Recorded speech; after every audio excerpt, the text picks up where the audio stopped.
Thank you, Abdul. This is it's a pleasure to actually be here, and thank you to all of the organizers that have created this space for us. So, beyond Go Live, really delivering on social value through sustainability and sustainable change.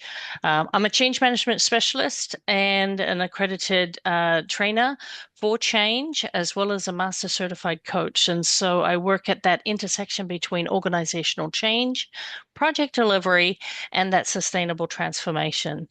So, through my own company, I support leaders, teams, and organizations to move beyond just the strategy into that measurable human centered outcomes that can be adopted as well as also being able to be sustained and trusted throughout the organization. So, what are we talking about here in particular?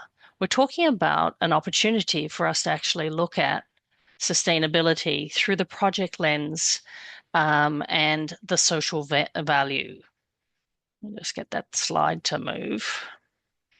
And so the project lens itself tells us that we can have an opportunity to deliver on the change in the way that it needs to be delivered on.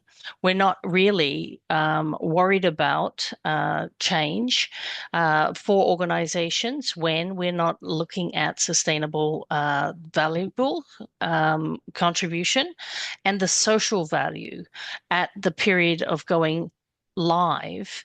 And if we just think about how people adopt and trust and use the technology that we're implementing, then we actually need to consider the fairness, the access, and the stronger capability and the social work that goes on behind the scenes by the change manager, and to make it a healthier working objective for the organization.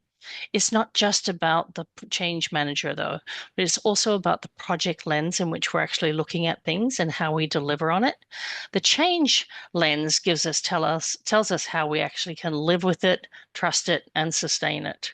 And so that's the most important part about our change is the ability for us to actually move beyond the go live and to certainly look at how we can actually trust that.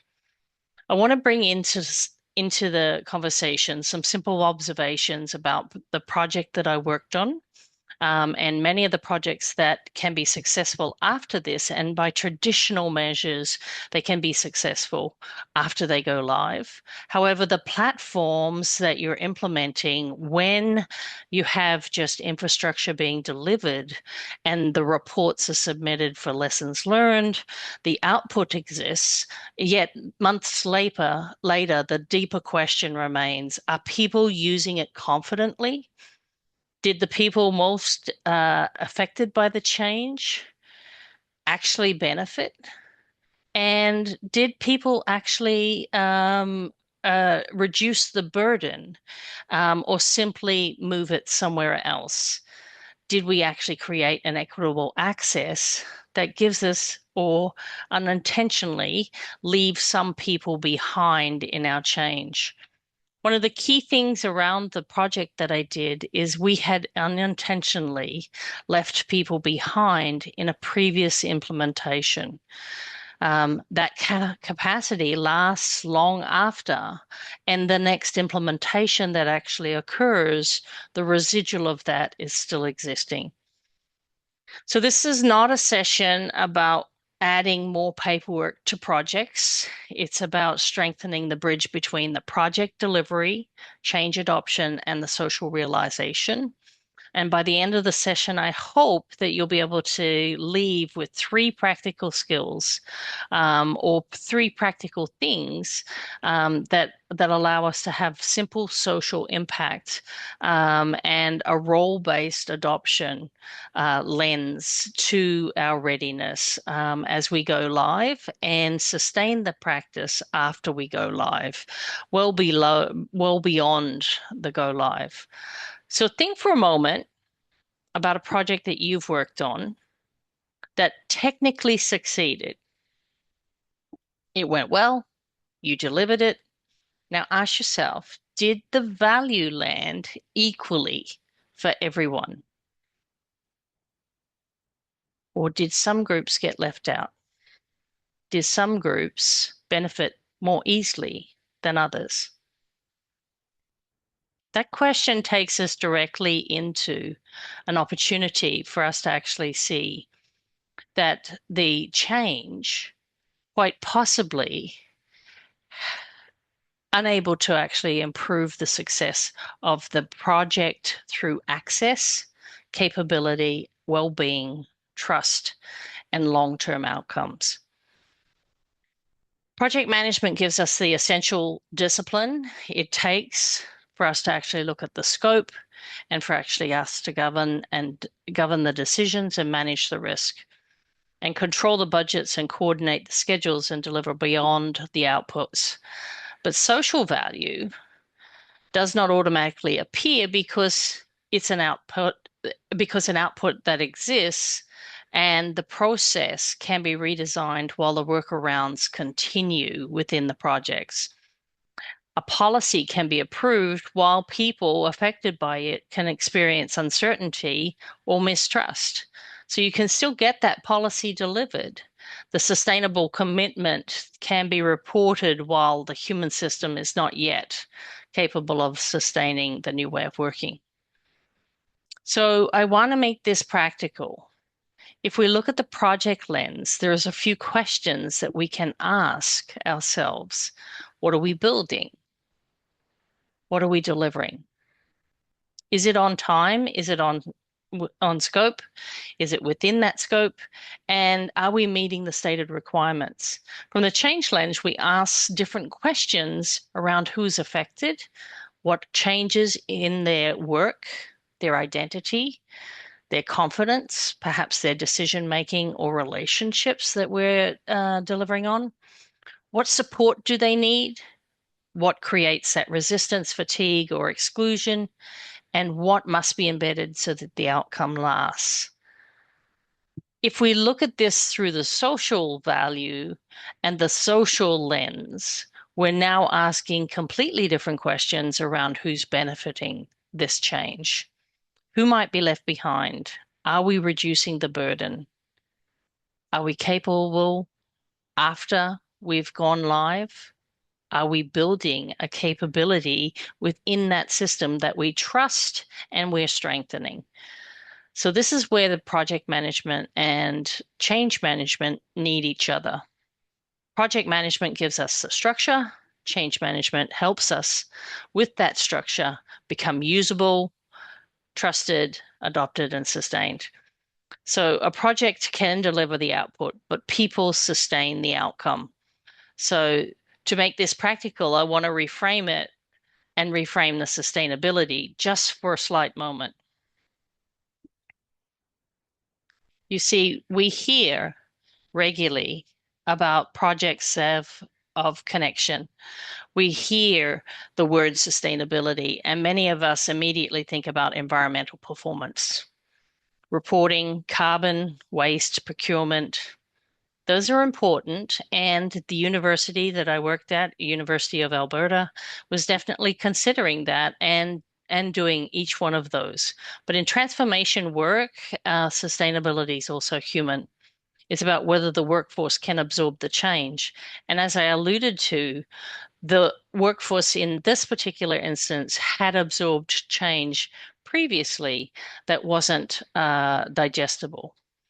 Whether people have the confidence and the capability to operate differently, or whether the change reduces the harm, it creates a new overload. Whether new processes improve access and fairness, or whether the governance supports transparency and accountability, it means that the people must trust the future, and they must trust the future state enough to participate in it. So it's not just about when we talk about sustainable change, I'm talking about the only thing that needs to be delivered, but embedded in a way that people can actually understand, decide, work, learn, and improve it. So in Project Iguana at the University of Alberta, We just had an opportunity to look at the transparency, the admissions, the pathways, and the role clarity of each of the particular pieces. So, what are we actually talking about? We're talking about a graduate admissions program. Project Iguana was essentially introduced to me in a 9 month period, and they'd been working on it 2.5 months before. Just a reminder to project managers to invite us at the table much earlier. Sustainability is not just about the digital documentation management that actually was being delivered at the same time. It helped reduce the workload of the admissions team, and it actually connected faculty with deeper access to those points as well. So that fair access needed to be needed to be achieved. The university itself works under cyclical workload pressures. We know that working with faculty members, there's an opportunity to actually look at local practices within each of the different faculties. There were 70 faculties that we were working with, multiple roles in underneath the graduate admissions program, as well as what we needed to do to surface operational and reputational risk, as well as system implementation. So at the heart of the project was really the students. The project we kept asking for was, is this just about the graduate admissions program? So under the undergraduate experience was important, and it presented a number of different initiative uh, roles and clarity around the implementation. We were able to actually introduce a way to modernize those graduate admissions, to actually look at fairness through the lens of transparency and sustainability, and to build trust amongst the change champions as well as all of the users so that they could actually think about the information that was presented to them, increasing the amount of work that they had done, and the opportunity for them to actually look at the legacy of being fragmented workflows now being streamlined into a process that was internally acceptable. So, how does sustainability actually work in this lens? So, when we talk about social values, and you've heard through the social values component, our leaders were able to actually govern and become more accountable to actually the impact of the change that they were delivering on. So if faculty and faculty evaluators could then look at fairness lens, and they could also look at decisions with integrity without erasing academic judgment, it would give the participant student the opportunity to actually feel like they were actually being included in the decisions that they were actually trying to apply on. For staff that were in the admissions area, we were looking at the digital workflows and reducing the manual burden that they were experiencing and the seasonal pressures that were actually occurred, the overwhelm, the well-being of them during at that particular stage. And so it soon became apparent that it would be more than just the graduate admissions program, the slate that was being the platform, and as well as the outcome for sustainment. So the phrase matters around our sustainment is the outcome. The real transformation itself is that we move from one system.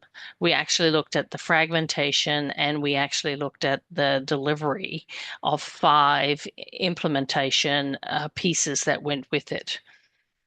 So, can an institution operate and adapt and improve over time? Most definitely. Can the change process optimize, and governance routines and stakeholder engagement and readiness sensing, can that all happen with the change champions as a network? role-based training and UAT testing, all of these things, the onboarding, the communications, and the hypercare that we actually applied to it for go live. And then in the sustainment planning. So when sustainment planning occurs, we actually want to make sure that we're delivering on this early on in your projects. Discover how you're going to understand what will be the long-term value within the organization long after you've gone and the project is still implemented in a way that actually is delivered into the programs that they're operating with. Governance can be clarified and decisions escalated. In this particular program, we actually moved towards the ecosystem. It went from a project that was definitely delivered from a lens of, oh, we're just implementing technology, to the real impact of the project being around the sustainment planning long after we go live, and including all of that information around the real transformation that would be continuing long after, that they had not considered in any of their project plans prior to that. So let's take a little look. You're not going to be able to read this slide exactly, the small diagram here. It's going to help you look at this from the social value. I'll bring it up in again in a moment. So who benefits? Who carries the burden of this change? Who is at risk? If we look at from a project lens, who's being left behind? Who's not at the table during the conversations that need to be occurring, what must be able to be pointed to. If we think about the users and the roles and the groups and the experience that they actually have, who must actually be present at the table? Who's carrying that burden? What do we want them to know, feel, or do? And that when they're in the doing, are they actually equitably represented? So, does the knowing exist for the change and long after it? And do we have meaning and confidence and practice of the system?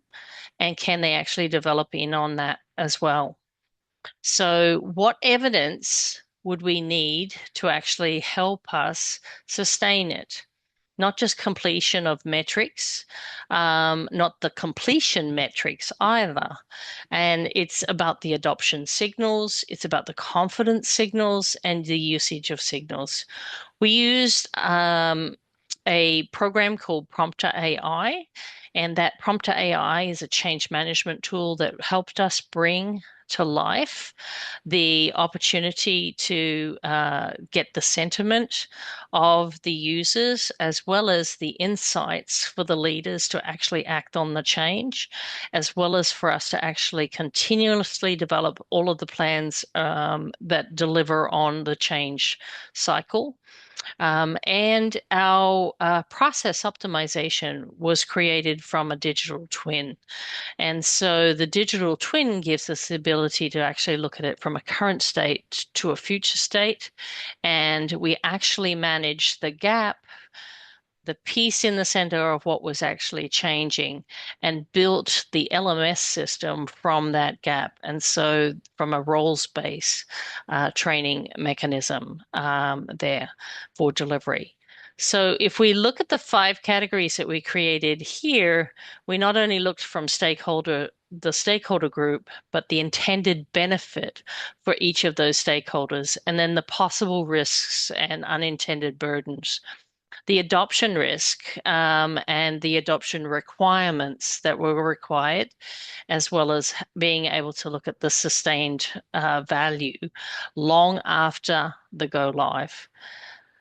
So for applicants, the intended benefit was clearer and more transparent and gave them the ability to look at the pathways. The risk was that the internal complexity could only be visible once we actually looked at the experience of adoption and the consistent processes that were delivered on.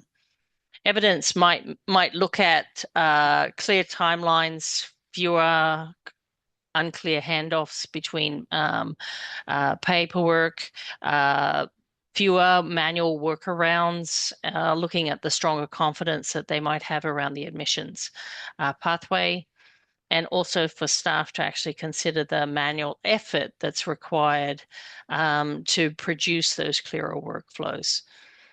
So, for faculty evaluators, that was an intended benefit around clearer decision-making logics, as well as the opportunity for clearer handoffs.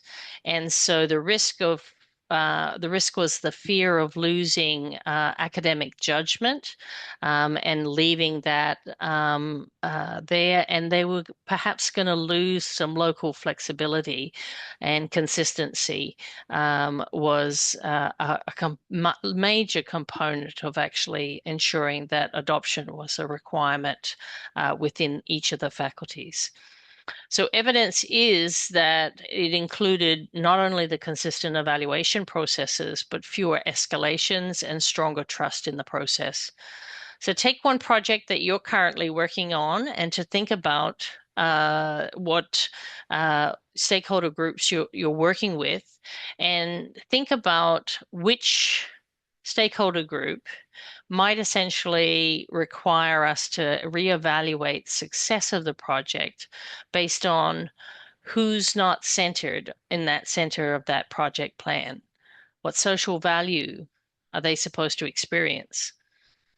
And if it's the staff at the administrative level, they were actually very fearful from the undergraduate experience. They had fatigue carried over from the undergraduate experience, and they didn't want to implement, they didn't want to actually be engaged because the implementation of this, they feared for their roles.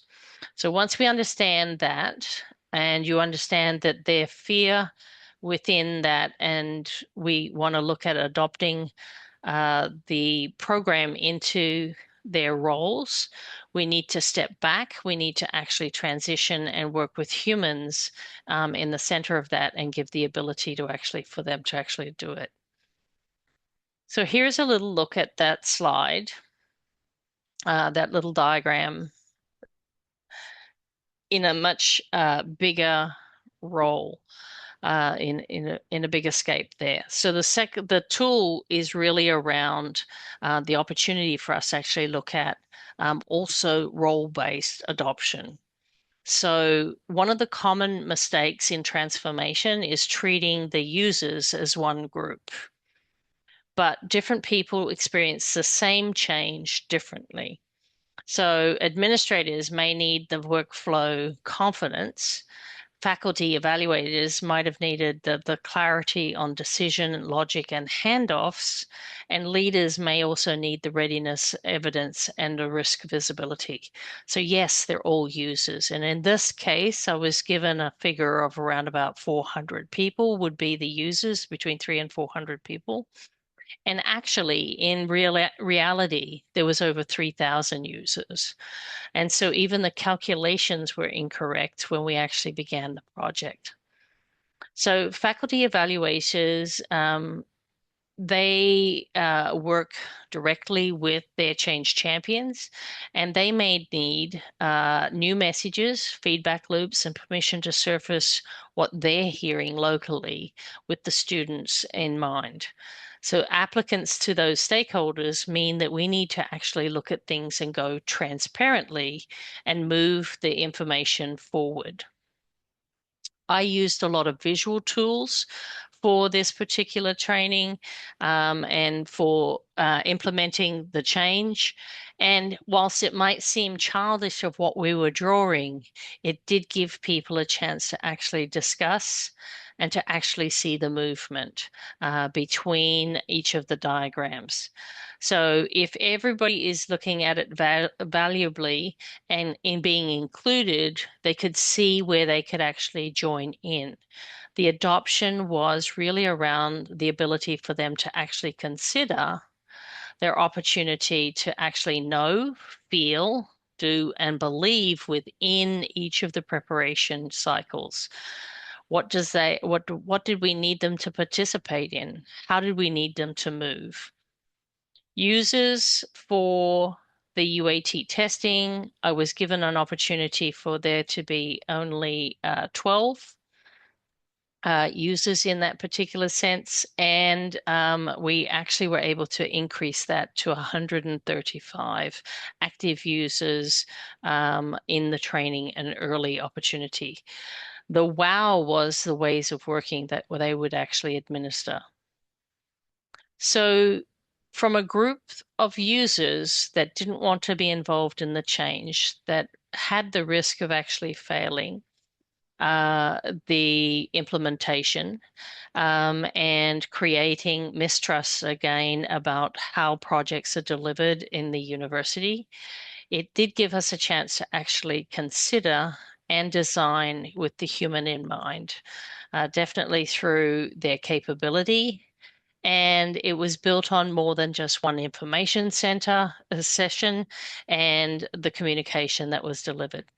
So really making sure that when we actually look at the facilitator's role as a change leader, it gave us a chance to actually work within the audience that they had that information. So think about it's not just about the training, it's about the usability of training after we go live. It's about the onboarding. It's about the orientation to the systems long after we've left the project. And how can they use that through their community of practice and the opportunity for them to actually succeed through their readiness. It doesn't just take the change champions an opportunity to actually work with their faculty members. It makes an opportunity for them to actually make sense of that change as they deliver on it. And that readiness actually matters on the social scale.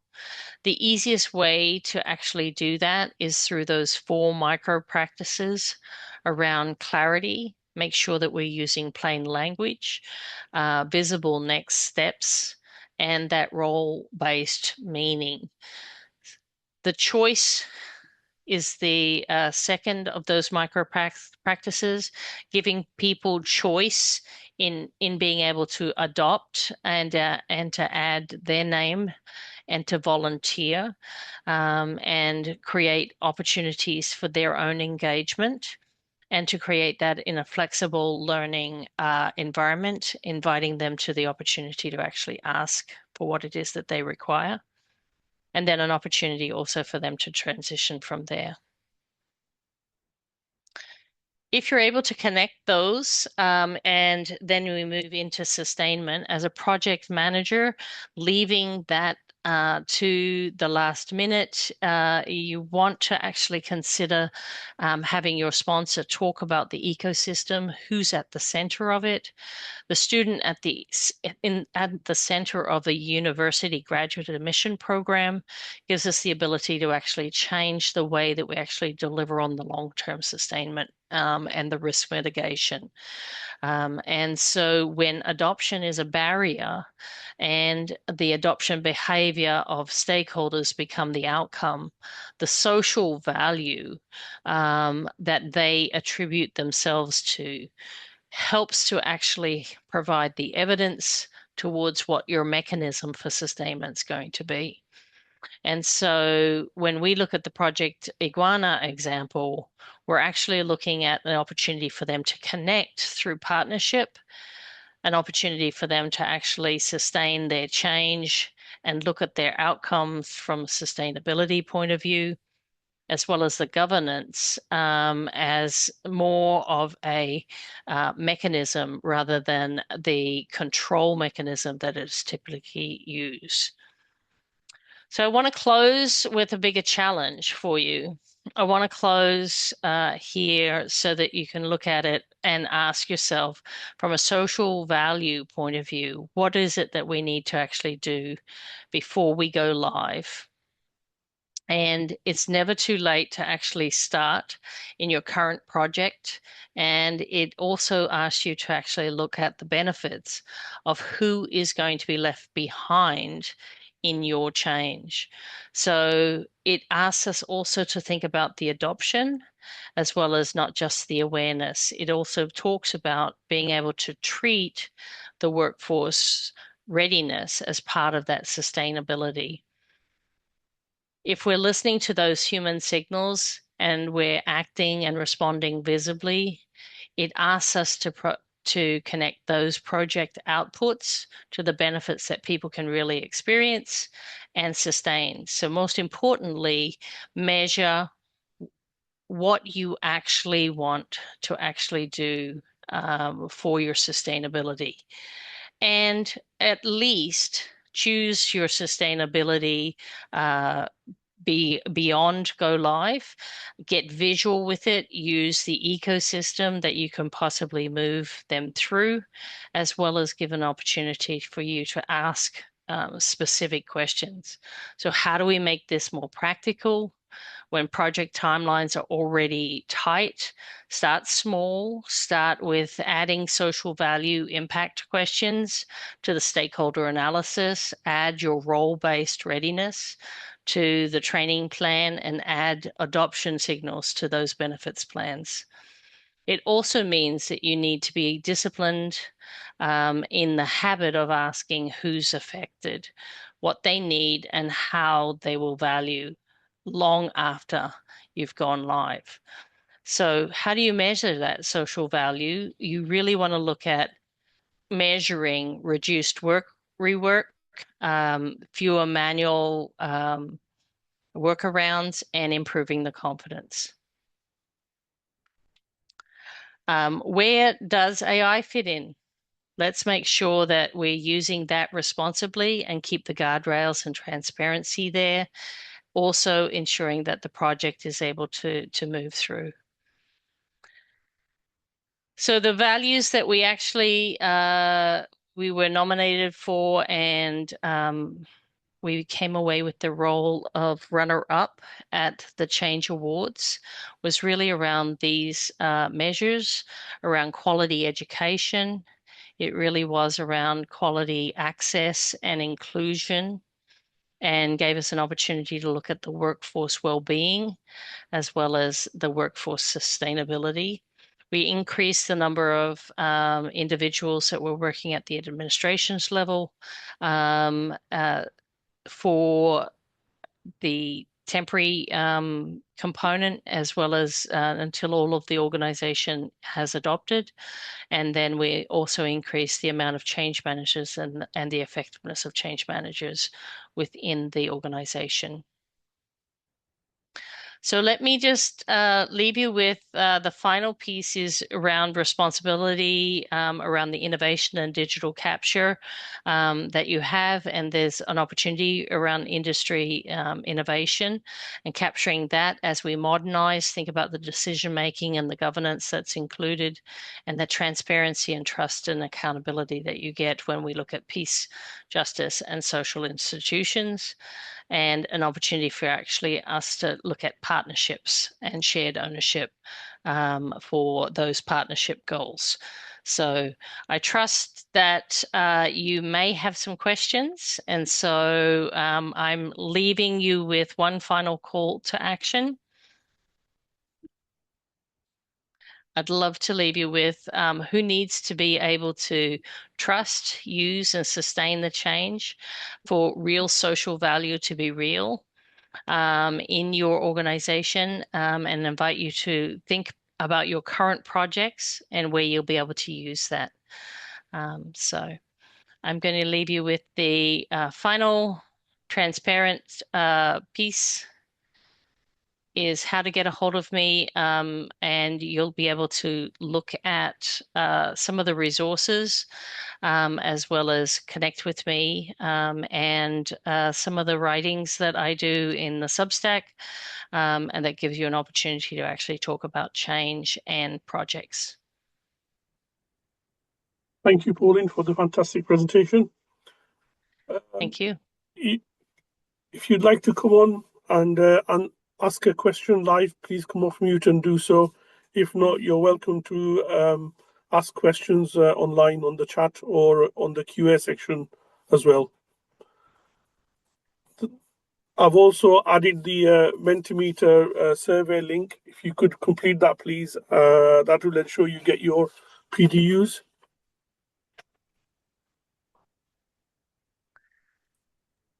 Can you still hear me? Yeah.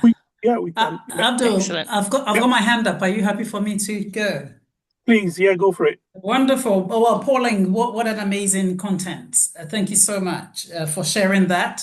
So I always believe that I think change management and project management thing, they are pretty much conjoined because as you rightly point out, there's no point in delivering a project if it doesn't get adopted, if it doesn't get sustained. So it's a very important conversation that we are having around this. And thank you for sharing your insights. So the comment I have is on the metrics for how some of these soft things that we are going to be measuring at the end of it in terms of adoption rate, those impacted, what I call the kind of soft but very important, nevertheless, when it comes to the ESG. So how do we, as you were speaking, I'm thinking, yeah, benefits management. Yes, benefits management. Yes. How do we pick up that element you've spoken about today and integrate it into our benefits management systems and therefore feed it back into the business case where business owners and innovation teams and product owners understand that we are not just delivering, getting the product out there, but we are going to be also looking at the actual impact, what I call the success of the project, which speaks directly, I think, to some of the points that you have. Sorry, but I thought my video was on, which speaks directly to some of the points that you have raised here. Yeah, Thank you. Catherine, what a great question. The earlier that we can get to know, like even in this particular project, we didn't capture it early enough. But if you get it, sort of because they'd had the project running for 2.5 years prior to it getting to the change manager. So if we can get it thinking about it prior, is to the capture of what is this component. How do we do that? We actually look at getting user stats right now, right? So in the process optimization, what you're able to do is to actually capture through your digital twin how much how many users are actually using it. You can actually get the rate in which they're actually running. For this one, it was the how many admissions were getting accepted and how many were coming through at certain points. And so that's data that they currently have, which they wouldn't normally have used in the adoption. And so we were able to use this during the go live period. We're able to actually have one of the business analysts actually working directly on knowing exactly how many applications were coming through based on historical data that had come in.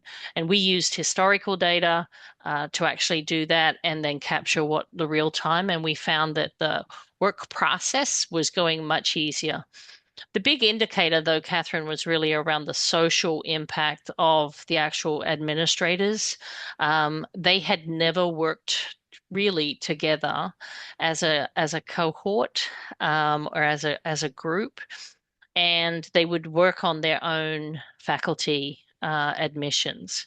When we went live, we actually had them doing cross exposure and cross support. And so there was less reliance on the technical IT teams for that support. So they were able to actually do that work together. And some of them had actually used the system and been in the university for over 10 years. And to see them actually now working with their colleagues from other faculties was a vital importance. So I think the human impact can be measured by simply engagement and how they're feeling about the change. And we can do that through what I would call sentiment survey, and gaining the insights from them and using their language. And so we're able to do that communication and that engage them in that way. the number of interactions, the number of problems that they can solve, how they're accessing the LMS system. And so we put all of the training on the LMS system. We were able to do all of their training manuals, etc. there. And so we were able to track usability from that perspective as well. Hopefully that answered your question, Catherine. It sure does. Thank you. So there's a lot of things that we can capture early. And the thing is, we need the desire to do that. And most of the time, when we're bringing in somebody late to the game, so to speak, then they don't actually get those records there. But now, if we are going to invite them late to the game, why can't we have that from the project manager perspective? So working with Bill on this particular project, Bill had definitely done change in many different organizations. He'd done his projects very, very strictly. He hadn't brought many to close in his entire career. And this one actually surprised him because we were able to bring it to close. We were able to get it through the lessons learned. He'd worked in healthcare before, not academic areas and universities, which is a very different dynamic as well. And so that's a particular opportunity for folks to look at as well. Right. Thank you, Pauline. Any more questions? Feel free to come on live and ask your questions if you've got any. There's lots of resources. Please scan and download them. Please, it has the full case study there. And we were very fortunate to be able to win the runner-up. So in this category, particularly for the Change Awards, Change Impact Awards. Excellent. Right, well, we're coming up to time then, so if there isn't any questions, just like to say a big thank you, Pauline, again for the fantastic presentation, and our audience as well. Thank you, audience. Thank you, everyone, for joining. Have a great day, evening, wherever you are.